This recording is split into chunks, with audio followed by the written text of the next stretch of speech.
Anders Fogh Rasmussen, secrétaire général de l'OTAN, merci de nous accueillir au siège de l'Alliance à Bruxelles. On vient de commémorer les attentats du 11 septembre 2001 qui ont fait près de 3000 morts. Aujourd'hui, on déplore un nombre encore plus important de victimes parmi les soldats de la coalition déployés en Afghanistan pour tenter de prévenir de telles attaques. Des militaires afghans tuent des Américains chargés de les former. Le peuple afghan paye un très lourd tribut.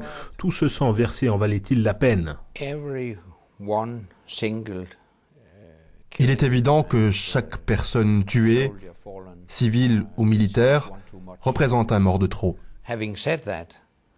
Ceci dit, il faudrait aussi garder en mémoire quel était le but de l'opération militaire internationale menée en Afghanistan.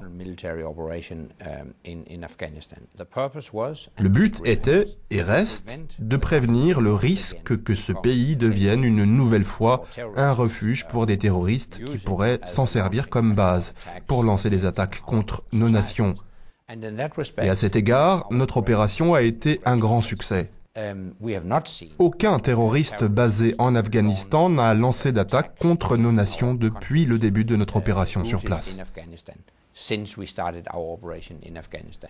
L'OTAN n'a-t-elle pas répété les erreurs de l'Union soviétique en se disant que l'adhésion des populations locales serait facile à obtenir? L'Alliance n'est-elle pas en train de procéder comme les soviétiques à un retrait peu honorable? Non, au contraire. En fait, nous avons tiré les enseignements du passé. Et l'une des différences majeures, c'est que nous avons créé une force de sécurité afghane très puissante qui va prendre le relais. Mais il y a beaucoup de méfiance. La prison de Bagram a été transférée aux autorités afghanes, mais les Américains vont continuer d'en surveiller une partie, ainsi que certains détenus. Le transfert des prisonniers aux autorités afghanes fait partie du transfert global aux Afghans de la responsabilité en matière de sécurité.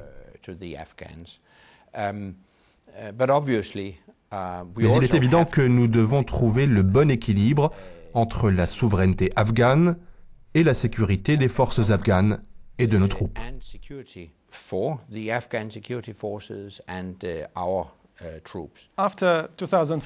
Après 2014, les troupes de l'OTAN vont-elles rentrer dans leurs casernes pour défendre leur pays ou avez-vous encore des missions à terminer ailleurs? C'est à chacun des membres de la coalition de décider s'ils veulent s'engager ailleurs, dans d'autres missions internationales, par exemple celles mandatées par les Nations Unies.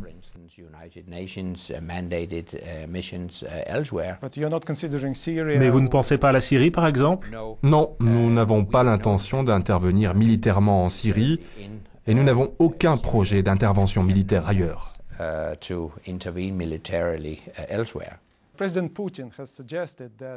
Le président russe Vladimir Poutine a suggéré que si Barack Obama était réélu, il pourrait y avoir un compromis sur le bouclier antimissile de l'OTAN en Europe. Si Mitt Romney est élu, il pourrait utiliser le bouclier contre la Russie. Pensez-vous que l'avenir du bouclier dépend de l'issue de l'élection américaine? Pas du tout. Nous avons expliqué aux Russes que le bouclier antimissile de l'OTAN n'était pas conçu pour attaquer la Russie, ni pour diminuer ses capacités de dissuasion stratégique. Et évidemment, nous n'avons pas la moindre intention d'attaquer la Russie. En fait, la Russie et l'Alliance ont signé un document commun en 1997 appelé l'Acte fondateur. Dans ce document, la Russie et l'Alliance indiquent clairement qu'elles n'utiliseront pas la force l'une contre l'autre. Nous restons fidèles à cet engagement. J'espère et je m'attends à ce que la Russie soit elle aussi fidèle à cet engagement. Mais la Russie attend des garanties plus importantes, des garanties qui engagent l'OTAN. Pourquoi ne pas les donner? Parce que la meilleure garantie que la Russie pourrait obtenir serait de s'engager de manière constructive à coopérer en matière de défense antimissile. Nous avons même proposé la mise en place de centres communs pour que les Russes puissent voir de leurs propres yeux que notre bouclier n'est pas dirigé contre la Russie.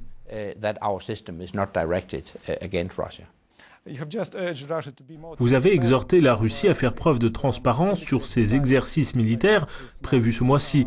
Comment voyez-vous les choses? Êtes-vous inquiet du fait que ces exercices auront lieu près de la Géorgie, quasiment au moment où des élections sont prévues sur place? Nous ne sommes pas contre ces exercices, mais nous demandons de la transparence. Ce serait une façon de renforcer la confiance.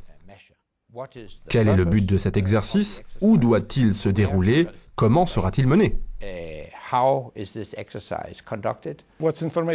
Quelle information manque? Pourquoi n'est-ce pas totalement transparent? On n'a reçu aucune information formelle de la part de la Russie, ce que nous regrettons fortement. Vous semblez vraiment tenir à ce que la Géorgie devienne membre de l'OTAN. Il est évident que cela va encore plus énerver les Russes. Jusqu'où l'OTAN est-elle prête à aller dans cette zone que Moscou considère comme sa sphère d'intérêt? Nous sommes fidèles à un principe fondamental que toutes les nations de la zone euro-atlantique ont signé en 1999 dans la charte de l'OSCE. Ce principe, c'est que chaque nation a le droit de décider elle-même de son appartenance ou non à l'Alliance. J'espère que la Russie est elle aussi fidèle à ce principe. C'est donc à la Géorgie de décider. Et la Géorgie a indiqué que c'était ce qu'elle voulait. En 2008, l'OTAN a décidé au sommet de Bucarest que la Géorgie deviendrait membre de l'Alliance, à condition bien sûr que le pays remplisse les critères nécessaires. Dernière question, sur l'Arménie où vous êtes allé récemment, vous avez probablement remarqué les manifestations anti-OTAN. Vous sentez-vous responsable de ce qui est arrivé à ce soldat arménien tué à Budapest lors d'un stage de l'OTAN? C'est un acte très regrettable. Mais permettez-moi de souligner que je n'ai pas été la cible de manifestations contre l'OTAN. J'ai été confronté à de jeunes manifestants qui dénonçaient la décision de l'Azerbaïdjan de gracier l'officier Safarov. Ce crime terrible ne devrait pas être glorifié.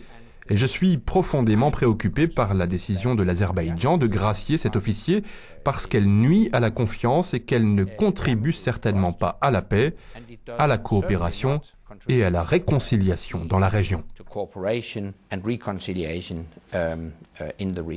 Monsieur Rasmussen, merci beaucoup pour cette interview à Euronews. You're welcome.